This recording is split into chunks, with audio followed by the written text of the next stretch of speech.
नमस्कार दोस्तों, आज हम इस वीडियो में बात करेंगे कि थ्री फेस इंडक्शन मोटर क्या होता है, इसकी वर्किंग प्रिंसिपल कैसी होती है और इसमें हम देखेंगे कि Faraday's law of electromagnetic induction कैसे काम करता है।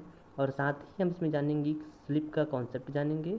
और इस वीडियो में हम देखेंगे कि कौन कौन सी सिमिलैरिटीज़ और डिससिमिलैरिटीज़ हमें थ्री फेस इंडक्शन मोटर और ट्रांसफार्मर के बीच देखने को मिलता है। चलिए वीडियो स्टार्ट करते हैं।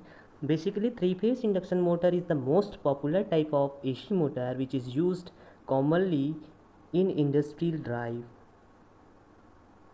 because it is cheap, robust, efficient, reliable, and it has good regulation, speed regulation, and high starting torque. Basically it is a singly excited DC machine, यानी कि इसमें हम केवल सिंगल एक्साइटेशन देते हैं जो कि स्टेटर पे लगा होता है। और स्टेटर मेनली एसी सोर्स से कनेक्ट होता है जहाँ से हम क्या करते हैं, सप्लाई देते हैं थ्री फेज। और इस सप्लाई के कारण जो स्टेटर पर वाइंडिंग के कारण जो एमएमएफ बनती है, उस एमएमएफ का प्रभाव हमें रोटर पर देखने को मिलता है। मेनली जो स्टेटर होता है उस पर थ्री फेज सप्लाई दिया जाता है, जबकि जो रोटर होता है वो बोथ एंड से शॉर्ट सर्किटेड होते हैं। चाहे हम induction slip ring induction motor की बात करें या फिर स्क्वायरल केज इंडक्शन मोटर की बात करें, दोनों में ही शॉर्ट सर्किटेड होती हैं। थ्री फेज इंडक्शन मोटर की वर्किंग प्रिंसिपल को जानने से पहले हमें Faraday's law of electromagnetic induction के बारे में जानना बहुत ही ज़रूरी है। हम देखते हैं कि when conductor cuts a flux और flux cuts a conductor, then EMF is induced in the conductor. यानी कि जब कोई कंडक्टर और फ्लक्स के बीच रिलेटिव मोशन आता है तो उसकी वजह से ईएमएफ इंड्यूस्ड होता है उस कंडक्टर पे। ये जो इंड्यूस्ड ईएमएफ है वो डायरेक्टली प्रोपोर्शनल होता है rate of change of flux linkage. यहाँ पे हम इक्वेशन देखते हैं कि जो ई बराबर होता है -N/d∅/dt, जहाँ पे जो N जो है नंबर ऑफ टर्न्स है और फाई जो है फ्लक्स है। बेसिकली जब हम किसी कंडक्टर से एसी सप्लाई देते हैं तो उसमें जो फ्लक्स जनरेट होता है वो क्या होता है, साइनोसॉइडल होता है। हम यहाँ पर जो फ्लक्स लिए हैं वो साइनोसॉइडल फ्लक्स हैं।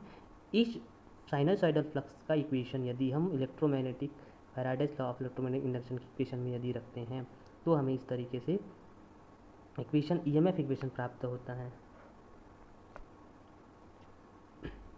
ये जो ईएमएफ इक्वेशन है हमें वहाँ से हम आरएमएस वैल्यू निकाल लेते हैं, जिसका जो वैल्यू होता है 4.44 N/F होती है ट्रांसफार्मर के केस में। लेकिन जब हम इंडक्शन मोटर की बात करते हैं तो उसमें एक टर्म्स और आ जाती हैं जो कि होती हैं वाइंडिंग फैक्टर, क्योंकि इसमें डिफरेंट टाइप्स ऑफ वाइंडिंग होती हैं, उसके वजह से यहाँ पे वाइंडिंग फैक्टर का वैल्यू देखने को मिलता है इस इक्वेशन में।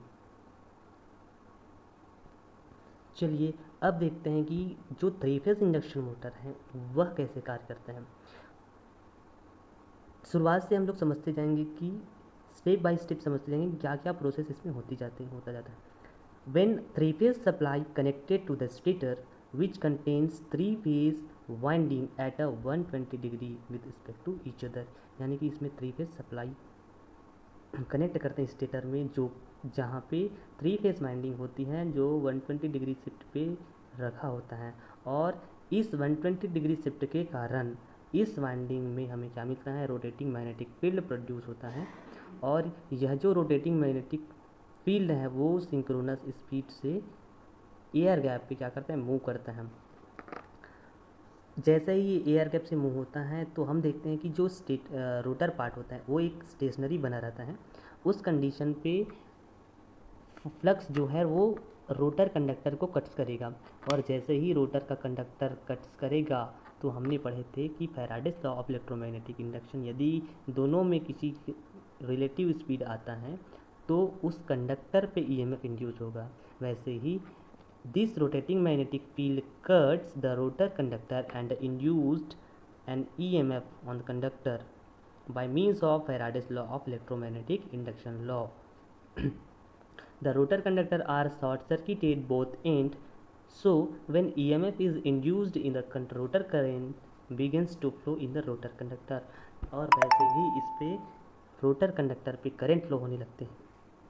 इस करंट फ्लो होने की वजह से हम जानते हैं कि फ्लेमिंग्स लेफ्ट हैंड रूल बोलता है, यदि किसी करंट कैरिंग कंडक्टर को मैग्नेटिक फील्ड पे प्लेस करते हैं तो वो एक फोर्स एक्सपीरियंस करती हैं, और इस फोर्स के कारण उसमें क्या होता है, कंडक्टर में टॉर्क लगता है। यह जो टॉर्क है वो क्या करता है, अपनी कॉस का क्या करता है, अपोज करेगा। इस वजह से जो रोटर है वो फ्रीली मूव करेगा, क्योंकि हमारा जो स्टेटर पार्ट होता है उसमें मूवमेंट नहीं हो सकता, इसीलिए वो ये क्या करता है, रोटर को घुमाने का प्रयास करते हैं। और इसमें क्या होता है कि जो रोटर हैं वे कभी सिंक्रोनस स्पीड पे रन नहीं करेगा, क्योंकि यदि वह सिंक्रोनस स्पीड पे रन करेगा तो हमारे और रोटर और जो स्टेटर का जो रोटेटिंग मैग्नेटिक फील्ड है उसके बीच जो रिलेटिव स्पीड हो जाएगा वो ज़ीरो हो जाएगा, और जब हमारा रिलेटिव स्पीड ज़ीरो हो जाएगा उस कंडीशन पे जो ईएमएफ इंड्यूस्ड नहीं होगा उस कंडक्टर पे, और जब ईएमएफ इंड्यूस्ड नहीं होगा तो उस कंडक्टर में करंट फ्लो नहीं होगा, और करंट जब फ्लो नहीं होगा तो उसमें टॉर्क नहीं लगेगा, और इस प्रकार हमारा जो मोटर है वो रन नहीं करेगा। स्लिप कॉन्सेप्ट को समझने के लिए हमें जानना होगा कि स्पीड के बारे में। जैसे ही हम थ्री फेज सप्लाई स्टेटर पे देते हैं, क्योंकि स्टेटर जो स्टेशनरी पार्ट होता है उसमें किसी भी तरह का रोटेशन नहीं देखने को मिलता, और रोटेशन हमें क्या इसमें देखने को मिलता है, जो स्टेटर एमएमएफ होता है उस पर रोटेशन देखने को मिलता है, जो कि सिंक्रोनस स्पीड से रोटेट करेगा, और हमारा जो रोटर है वो रोटर स्पीड से रन करेगा। इसमें देखने वाला बात यह है कि जो रोटर का एमएमएफ है वो भी सिंक्रोनस स्पीड से रन करता है।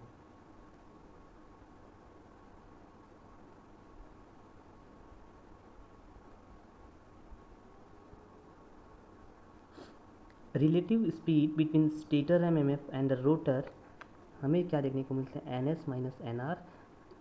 इसी को क्या बोलते हैं, हम स्लिप स्पीड बोलते हैं, जो कि होता है S N S is equals to N S minus N R, जहाँ पे जो एस जो है वो स्लिप है, और इसी को बोलते हैं N S minus N R upon N S. Basically slip in the induction motor is relative speed between the rotating magnetic field and rotor expressed in a terms of per unit synchronous speed। चलिए हम देखते हैं कि जो transformer और three phase induction motor में कौन कौन सी सिमिलरिटीज़ होती हैं, क्योंकि यदि हमें ट्रांसफार्मर का वर्किंग प्रिंसिपल और ट्रांसफार्मर का यदि बेसिक्स पता है तो हम थ्री फेज इंडक्शन को ईजिली समझ सकते हैं। Both are singly excited AC machine, यानी कि इसमें केवल एक ही एक्साइटेशन होता है। Three phase induction motor gives voltage ratio similar to the transformer की जैसे इसमें भी क्या होते हैं, वोल्टेज रेशियो देखने को मिलता है। At stand still condition three phase induction motor similar to the transformer at no load condition.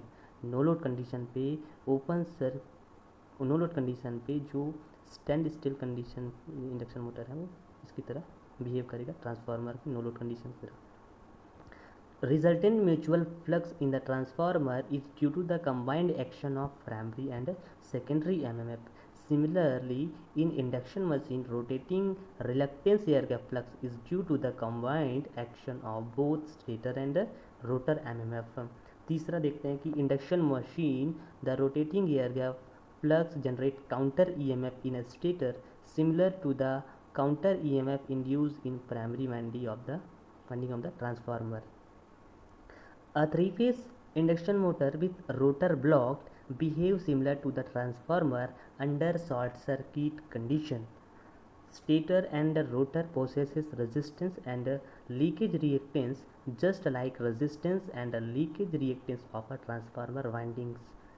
In view of these similarities, induction motor is called generalized transformer, और इसी वजह से हम लोग ट्रांसफार्मर की जो प्राइमरी वाइंडिंग है उसी प्रकार जो स्टेटर होती हैं इंडक्शन मोटर की उसको हम लोग ट्रांसफार्मर की प्राइमरी वाइंडिंग की तरह ट्रीट करते हैं, और जो रोटर होता है उसको सेकेंडरी वाइंडिंग की तरह ट्रीट करते हैं।